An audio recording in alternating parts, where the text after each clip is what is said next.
Vamos a estar estudiando las doctrinas fundamentales tomadas del libro de Hebreos 6, de los versículos 1 al 2. Por tanto, dejando ya los rudimentos de la doctrina de Cristo, vamos adelante a la perfección, no echando otra vez el fundamento del arrepentimiento de obras muertas, de la fe en Dios, de la doctrina de bautismos, de la imposición de manos, de la resurrección de los muertos y del juicio eterno.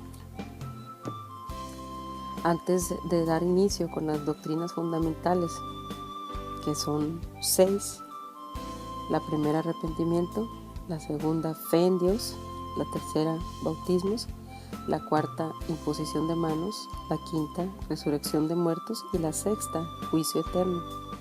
Vamos a pasar a la siguiente introducción. En el libro de Lucas, capítulo 6, versículos del 47 al 49, leemos lo siguiente: todo aquel que viene a mí y oye mis palabras y las hace, les indicaré a quién es semejante. Semejante es al hombre que al edificar una casa, cavó y ahondó y puso el fundamento sobre la roca.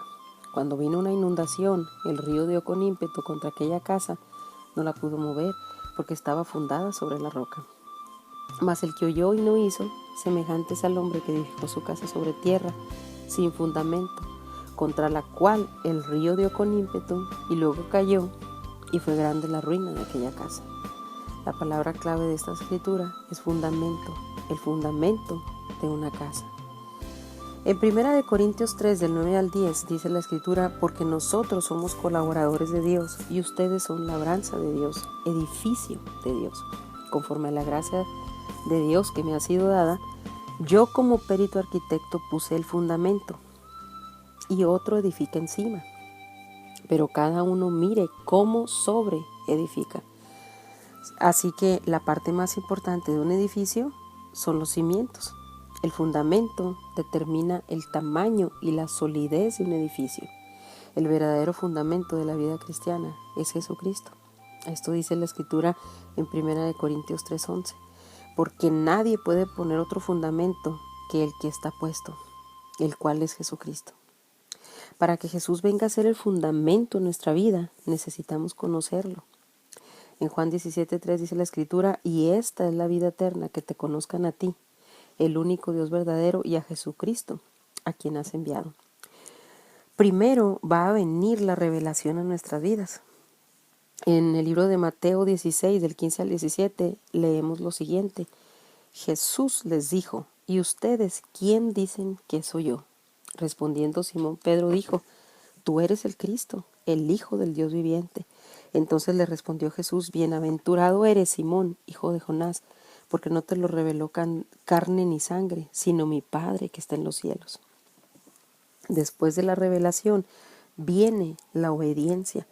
En el libro de Mateo, capítulo 7, versículos del 24 al 25, dice: cualquiera pues que me oye estas palabras y las hace, le compararé a un hombre prudente que edificó su casa sobre la roca.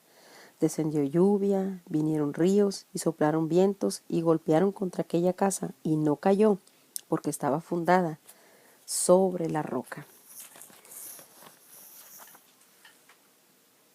Vemos cómo la palabra es indispensable.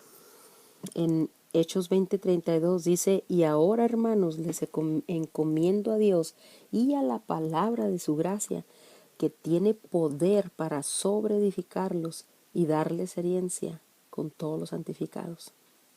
Entre más nosotros sepamos y obedezcamos la palabra, más maduramos. Volviendo a leer el versículo de Hebreos capítulo 6, de los versículos 1 y 2, que dice: por tanto, dejando ya los rudimentos de la doctrina de Cristo, vamos adelante a la perfección, no echando otra vez el fundamento del arrepentimiento de obras muertas, de la fe en Dios, de la doctrina de bautismos, de la imposición de manos, de la resurrección de los muertos y del juicio eterno. Aquí se define lo que son las enseñanzas elementales acerca de Cristo. Son las doctrinas fundamentales. Antes de edificar, es muy importante poner adecuadamente los cimientos. Se puede caer en el error de estudiar cosas de Dios avanzadas sin haber dominado las básicas. Sin más preámbulos, después de esta breve introducción, vamos a pasar entonces a la primera doctrina, que es la doctrina del arrepentimiento de obras muertas. El arrepentimiento es lo principal. Este precede al perdón. En Hechos 2:38 dice: Pedro les dijo: arrepiéntanse y bautícese cada uno de ustedes en el nombre de Jesucristo para perdón de los pecados y recibirán el don del Espíritu Santo. En el Antiguo Testamento, el arrepentimiento se traduce de la siguiente manera: apartarse. Por tanto, di a la casa de Israel: así dice Jehová el Señor, conviértanse y vuélvanse de sus ídolos y aparten su rostro de todas sus abominaciones. Esto dice el libro de Ezequiel, capítulo 14, versículo 6. En el Nuevo Testamento se traduce de una manera diferente. Es cambiar de manera de pensar. En Hechos 3:19 dice la Escritura: así que arrepiéntanse y conviértanse, para que sean borrados sus pecados, para que vengan de la presencia del Señor tiempos de refrigerio. Si resumimos el Antiguo y el Nuevo Testamento, arrepentirse entonces significa que cada uno se aparta de su forma de vivir y cambia su manera de pensar. Se aparta de esa clase de vida para servir a Dios, porque ellos mismos cuentan de nosotros la manera en que nos recibieron y cómo se convirtieron de los ídolos a Dios para servir al Dios vivo y verdadero. Eso dice la Escritura en 1 de Tesalonicenses 1:9. El arrepentimiento es más que sentir dolor. Judas, en el libro de Mateo 27:3, aparentemente se arrepintió. Dice: entonces Judas, el que lo había entregado, viendo que era condenado, devolvió arrepentido las 30 piezas de plata a los principales sacerdotes y a los ancianos. Pero en realidad él nunca cambió de manera de pensar, porque de hecho vemos su fin en el libro de los Hechos, capítulo 1. Eso no es una emoción, el arrepentimiento, es una decisión. Porque la tristeza, que es según Dios, produce arrepentimiento para salvación, de que no hay que arrepentirse, pero la tristeza del mundo produce muerte. Esto dice la Escritura en 2 de Corintios 7:10. El arrepentimiento dará como resultado buenas obras. Hechos 26:20 dice la Escritura: sino que anuncié primeramente a los que están en Damasco y Jerusalén y por toda la tierra de Judea y a los gentiles, que se arrepintiesen y se convirtiesen a Dios, haciendo obras dignas de arrepentimiento. Vamos a pasar a estudiar la parábola del Hijo Pródigo para tener más claro esto de lo que venimos hablando. En el libro de Lucas 15, capítulo 15, del versículo 11 en adelante, vamos a estar leyendo la parábola del Hijo Pródigo. Dice la Escritura: también dijo: un hombre tenía 2 hijos, y el menor de ellos dijo a su padre: Padre, dame la parte de los bienes que me corresponde, y le repartió los bienes. No muchos días después, juntándolo todo, el hijo menor se fue lejos, a una provincia apartada, y ahí desperdició sus bienes viviendo perdidamente. Cuando todo lo hubo malgastado, vino una gran hambre en aquella provincia y comenzó a faltarle. Y fue y se arrimó a uno de los ciudadanos de aquella ciudad, el cual le envió a su hacienda para que apacentase cerdos, y deseaba llenar su vientre de las algarrobas que comían los cerdos, pero nadie le daba.